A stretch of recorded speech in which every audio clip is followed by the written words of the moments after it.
Sabe aquela situação? Uma criança que parece depender da gente pra tudo. Cada coisinha, cada tarefa, até pra brincar, parece que nada anda sem a nossa ajuda. E olha, isso cansa, né? Fica um ciclo bem exaustivo. Aí vem a grande dúvida. O que a gente faz? Força a criança a ser autônoma ou faz tudo por ela? Pois é, a análise de hoje vai mostrar que existe um terceiro caminho.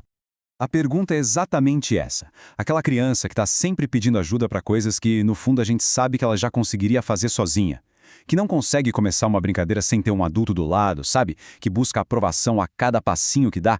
É uma dinâmica bem desgastante, mas o primeiro passo para mudar isso é entender de onde esse comportamento vem. E olha, a raiz é bem mais profunda do que a gente imagina. E aqui está a grande virada de chave. O que muitas vezes a gente interpreta como manha, como dependência ou até manipulação, na verdade é um pedido de socorro, um pedido de segurança. A criança não está sendo fraca, ela está comunicando do jeito que ela consegue, que o mundo às vezes parece um lugar meio grande, meio assustador e que ela precisa sentir que tem um porto seguro, uma base sólida para se apoiar. Essa necessidade de segurança pode vir de vários lugares.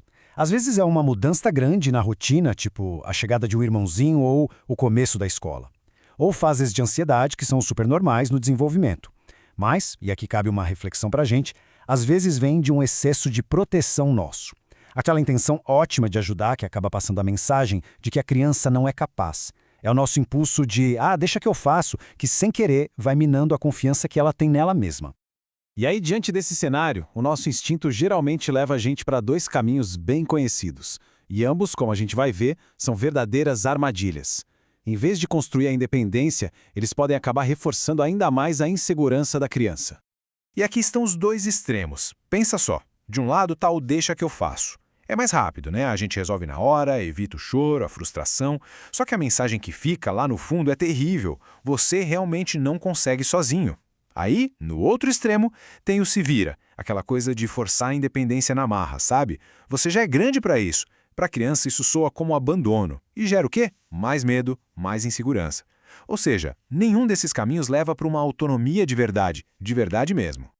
Ok, então se nenhum desses extremos funciona, qual é a saída? A resposta, felizmente, existe e está em encontrar um equilíbrio. Um caminho do meio que os especialistas chamam de independência com presença. É a alternativa que consegue unir o melhor dos dois mundos, o apoio e o incentivo. A ideia por trás disso é simples, mas é transformadora. É sobre estar presente, sim, como uma fonte de segurança, de apoio emocional, mas sem tomar a frente, sem fazer pela criança. Pense numa andaime que dá suporte para um prédio ser construído. O andaime não constrói o prédio, ele só dá a segurança necessária para a construção acontecer. É exatamente isso.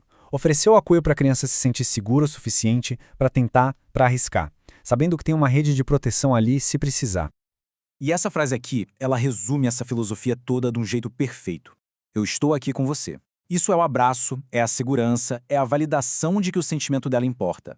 E aí vem o tente primeiro. Esse é o voto de confiança, o empurrãozinho de coragem para ela dar o primeiro passo. É a mistura exata de acolhimento com o empoderamento. Tá, na teoria parece incrível, né? Mas e na prática? Como é que a gente traz esse conceito para o caos do dia a dia entre uma correria e outra? A boa notícia é que dá para fazer isso com passos bem práticos. É como um kit de ferramentas mesmo, que dá para começar a usar hoje. O segredo aqui é ir aos poucos, começar com desafios bem pequenos para a confiança ir crescendo. E cada pequena vitória, por menor que pareça, precisa ser celebrada de verdade, porque isso é o que alimenta a motivação. A partir daí, é criar oportunidades para brincar sozinho, sem interferência, e um ponto fundamental: evitar criticar o jeito que a criança faz. O importante é que ela está fazendo. E para ajudar em tudo isso, uma rotina previsível é ouro, porque funciona como um calmante natural para a ansiedade. E quando a gente fala de tarefas simples, são coisas assim mesmo, do dia a dia. Guardar um único brinquedo, tentar vestir a meia, ajudar a limpar uma gotinha de água que caiu na mesa. O objetivo aqui não é que a tarefa saia perfeita. O objetivo é o sentimento de eu consegui. Cada uma dessas tentativas é um tijolinho a mais na construção da autoconfiança.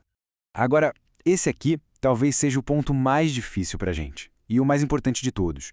É sobre segurar aquele impulso quase que automático de corrigir. A vontade de falar, não é assim, ou, deixa que eu faço que é mais rápido. Cada vez que a gente interfere para melhorar o jeito da criança, a gente está, sem querer, mandando uma mensagem. O seu jeito não é bom o suficiente. E isso é um veneno para a autonomia que a gente está tentando cultivar. E tudo isso leva a gente para uma reflexão mais profunda sobre o que, de fato, estamos buscando com tudo isso. Porque o objetivo final de incentivar a independência não é criar distância. É construir uma coisa muito mais forte e que dura para a vida toda.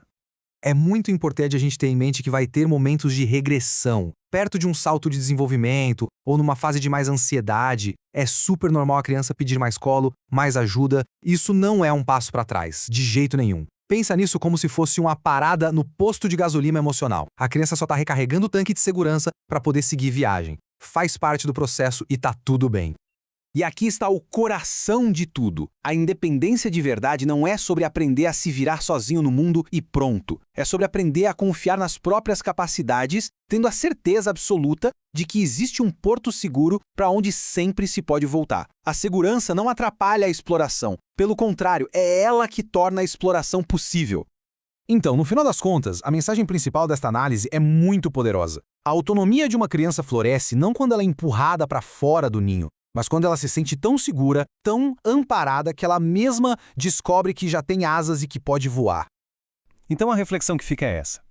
E se o nosso maior trabalho não for ensinar uma criança a ir embora, mas sim ser essa base tão segura, tão confiável, que ela se sinta corajosa o suficiente para explorar o mundo, sabendo que o caminho de volta para casa vai estar sempre ali, aberto, esperando por ela?